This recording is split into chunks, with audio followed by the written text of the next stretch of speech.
4 years ago, Boko Haram horrified the world when it abducted 276 girls from a boarding school in Nigeria. Now the Islamic extremist group has struck again. More than 100 girls have been abducted from a school in the town of Abducts, and Nigerians are reliving the same nightmare all over again. Our Paul Tilsley is live in Johannesburg with more on the story. Paul. Hi, Shannon. In a disturbing new development, the Nigerian Defence Force has confirmed that they withdrew forces guarding the school and town of Abducts in Nigeria's northeast just a week before Boko Haram Islamist militants drove into town and simply asked, admittedly presumably under the threat of the gun, where the girls' school was. Today, the army stated they thought the town was, quote, relatively secure and that their troops could be used more effectively elsewhere.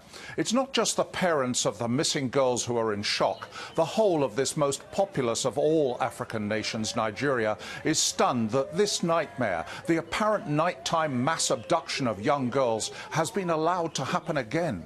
Over 100 schoolgirls gone, at a time when families not far from here in Chibok are still trying to get back roughly the same number of schoolgirls from an original number of 276 kidnapped by the same group of ISIS-linked terrorists 4 years ago. Same modus operandi. As night fell, Boko Haram burst into town, militants on the back of pickup trucks, firing indiscriminately, causing utter panic. In the chaos, 13-year-old student Fatima Boko managed to escape.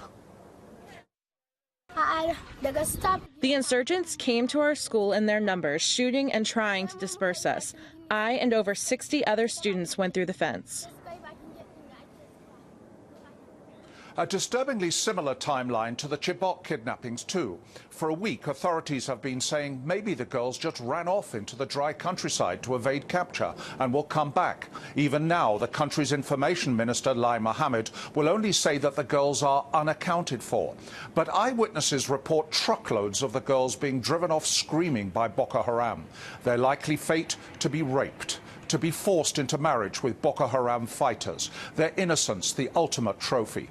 Tonight, as around the world, the Bring Back Our Girls campaign, first created after the Chibok kidnappings, is being remobilized. It's clear that in Nigeria, it will need more than a hashtag to bring these girls back. Shannon.